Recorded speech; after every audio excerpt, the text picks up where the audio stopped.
So right off the bat, the energy that you're projecting here is the Magician in the reverse position.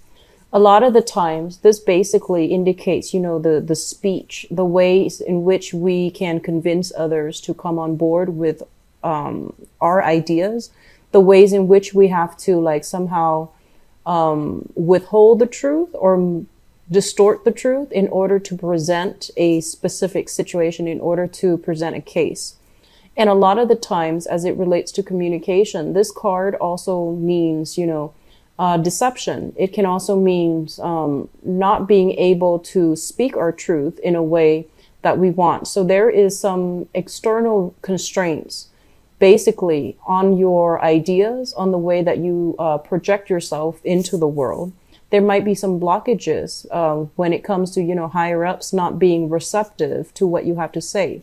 So you feel a little bit as if your energy is either sapped, or the things that you're hoping to implement into the world are not being received in the way that you'd hope. So there's some type of stall communication, some type of stall implementation of new projects as well. And with the Magician in the reverse position, this is a card about learning. This is a card about mastery of, specific skills, and as well as mastery of our emotions, our head, and our faculties. And when it shows up in the reverse position, they're urging you, honestly, are there certain things that you might not have full knowledge about? If yes, maybe it's time to, go back and review. Maybe it's time to do a little bit more research, a little bit more analysis, read up on a specific topic so that you can become the master and that you can deliver the message, so that you can deliver, your expert opinion in a way where it actually validates, it validates your worth, but it also validates whatever it is that you are a master of. Okay. So it's kind of like, where do we need to increase or, enhance our credibility as it pertains to other people that we're dealing with?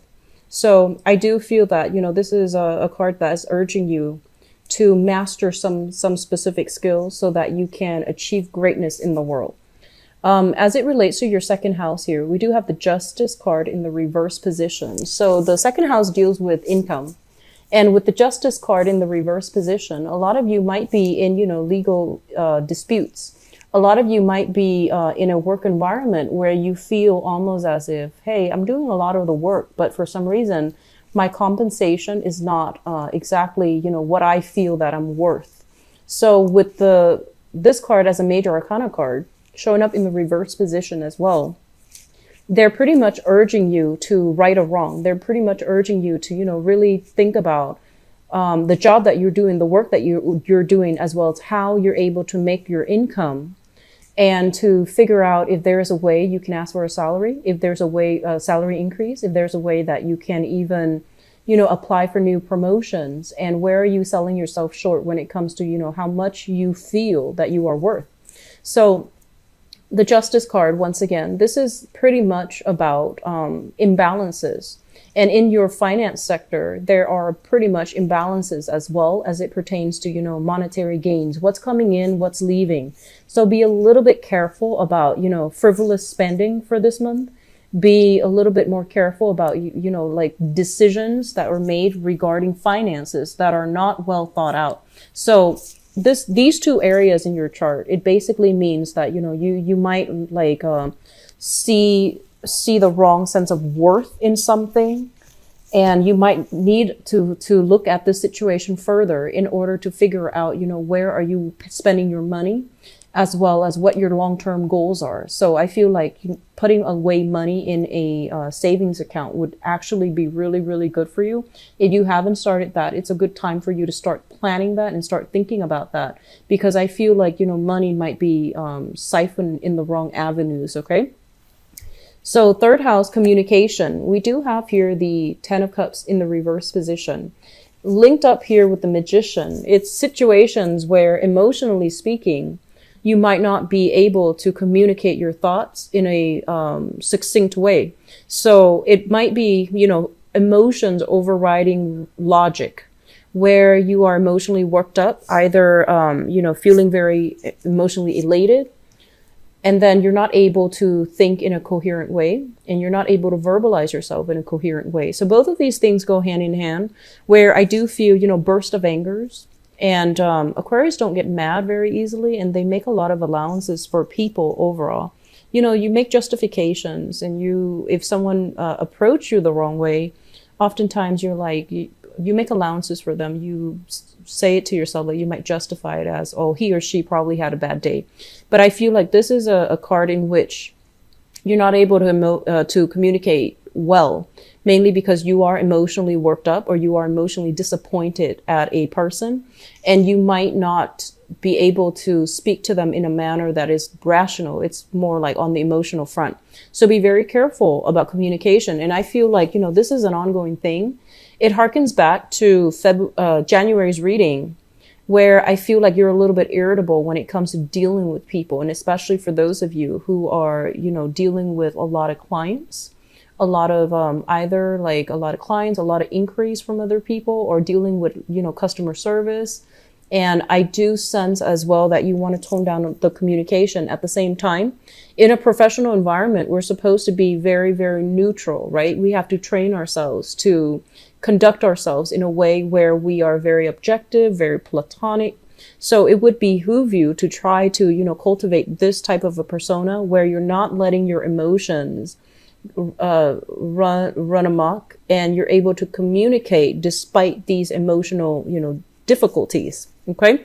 So aiming for a little bit more, and this is not something that I feel, it's problems for you in other months, but I feel like for this month, it could just be, your feelings getting the best of you. So take a breather, take a deep breath, and before you really feel the need to say something, just ask yourself if it's contributing value, if it's going to change the situation for the better before you say it. Okay. So aim to detach a little bit emotionally from your speech. I feel that's going to be beneficial for you. Now, the fourth house is family. We have here the Page of Cups, and this is a person, water sign, Pisces, Cancer, Scorpio, Sun, Moon, or Rising.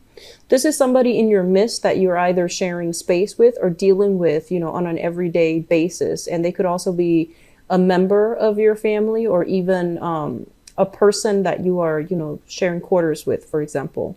So this is a person that wants a lot of activity. They need a lot of stimulation. They might want to go out a lot, and they might be like, let's go here, let's go there. So I feel like you've got somebody in your midst who's either offering you a lot of food, a lot of drinks, or even opportunities to get a lot of food, to go out, to go dining, or even, to get drinks. So in the on the mundane terms, they might just be, bringing a lot of gifts, and I feel like food, beverage.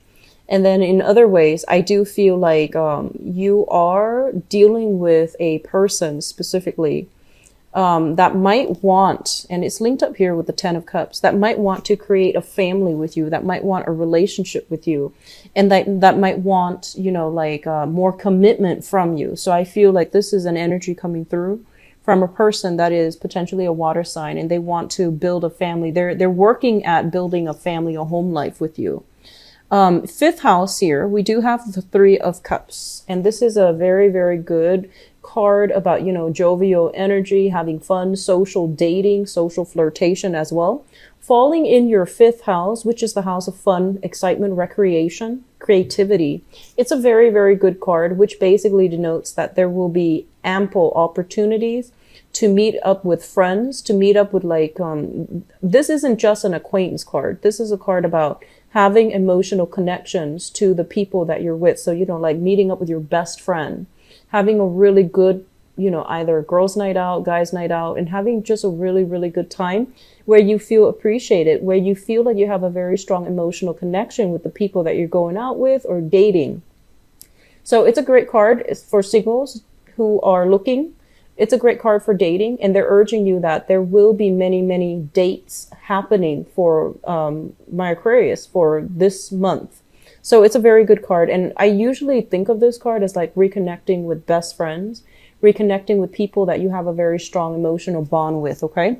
In terms of your creativity, The Three of Cups is a very good card, which basically means that, conversations, laughter, like more of a lighthearted energy is really going to jumpstart your creativity. For those of you who are, either in any type of a creative venture, you might have been blocked in January, and you might even be blocked in December with that, retrograde period. So they're pretty much urging you that getting out there, getting your mind off of it, I feel that it's going to bring in a spark of energy. It's going to clear up those blockages for you. And it's also going to give you a better idea as to, which direction you need to head. So I feel like a lot of you are waiting on people, and it's a very other-oriented type of month.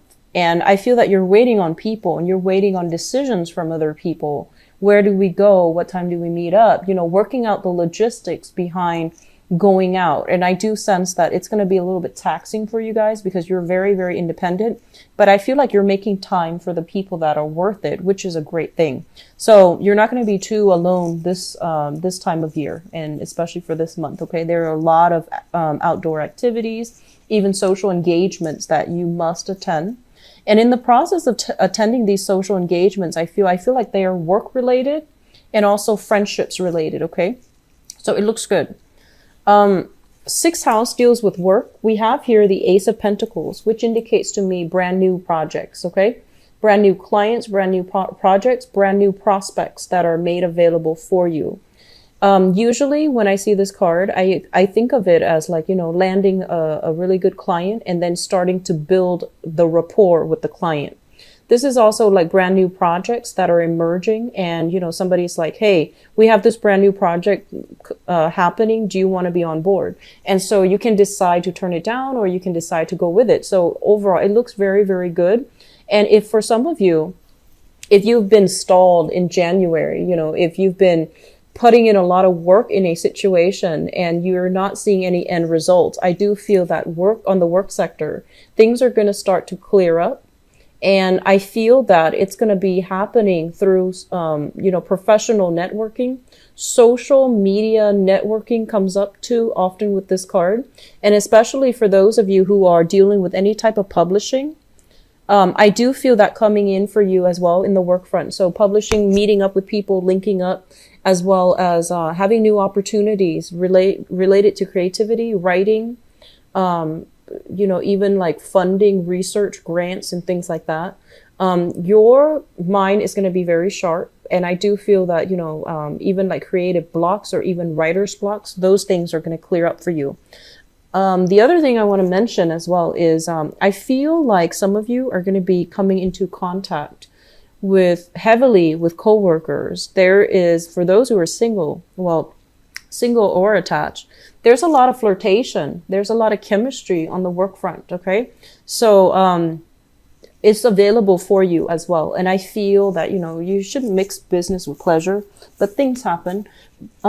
It's a very good card for flirtation, office romance, flirtation. And I feel like even, a lot of chemistry, attraction to another person in the work front. Okay. Seventh house deals with relationship, and we have the Star here. And the Star is a card about immense healing. It's about wish fulfillment.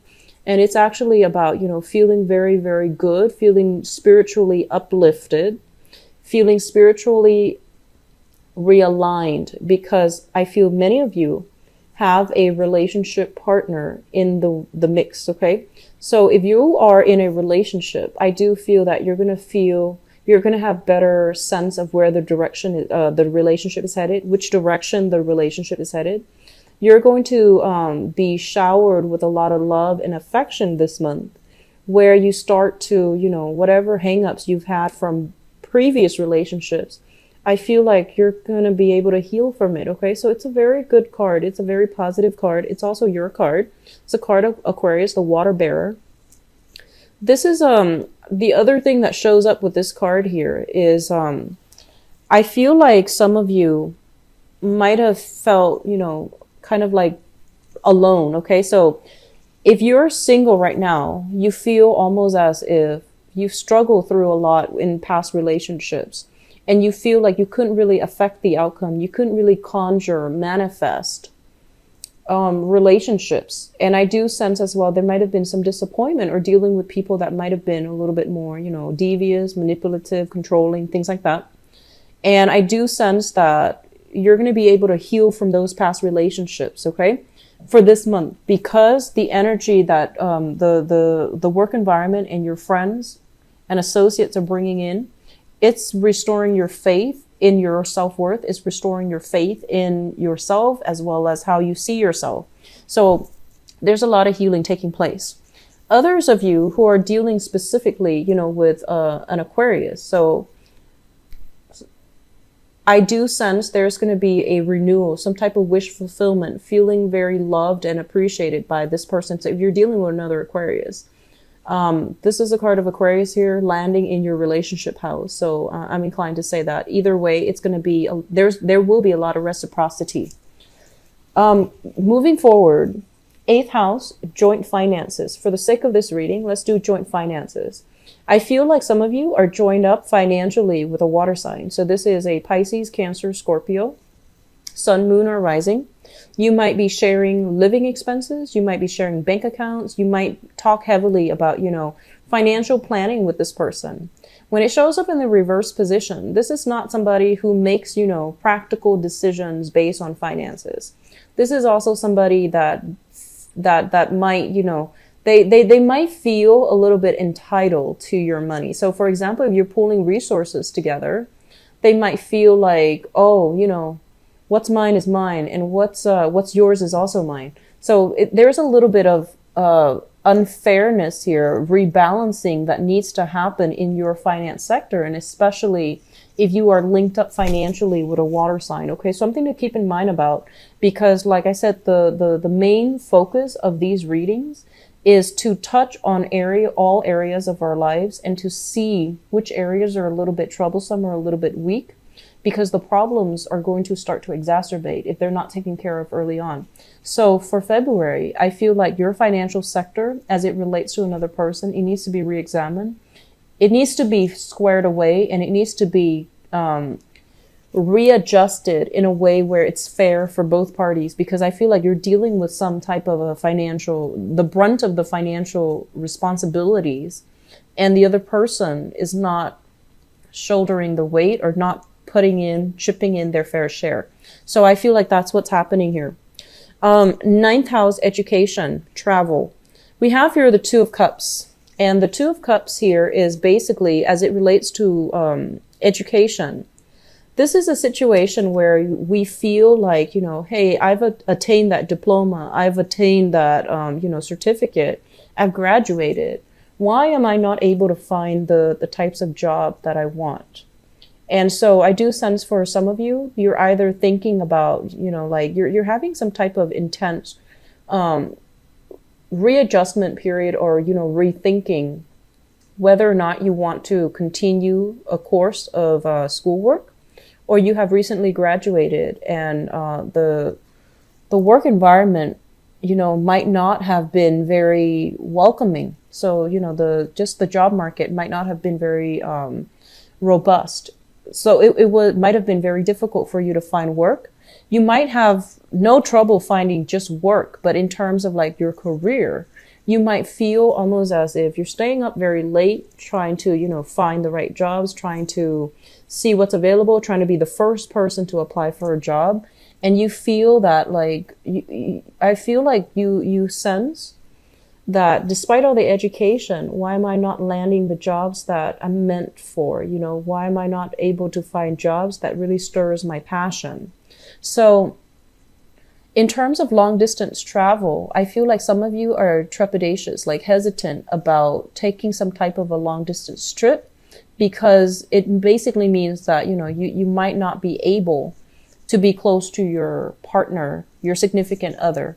So there's something here about, taking a trip, planning a trip, taking a trip, 2 people not being on the same page, either, working out the logistic dates, when we leave, when we get back, things like that, as well as, feeling hesitant about taking a trip because, it might mean that you're not going to be away, or you're not going to be in the picture with with somebody that you're living with, with your friends, or even, you know, with the people that you are, you have grown up with. So there's something here about taking a trip and being very worried, or not having the opportunities to do that. Okay. What I'm also getting as well is, with your career sector, the career sector is 10th house, which is represented here by the Nine of Swords. And the Nine of Swords is a card about, you know, anxiousness. It's a card about restlessness. It's also a card about a little bit of sadness, grief, and sorrow. As it relates to career prospects, I feel some of you are in jobs where you're not happy and you want to be in a different career track. And you don't really know realistically the steps necessary to get there. And then others of you, you might be in a work situation where you feel like you don't have all the necessary skills to do the job. So then you have to do extra research, extra things on the side in order to get it, in order to, like, you know, understand the ins and outs of your work environment. And it's not leaving you enough time to do other things. So you feel like you're constantly having to play catch up, whereas your coworkers might already come into the work environment with the skills necessary. So there is a situation here where we are going to have to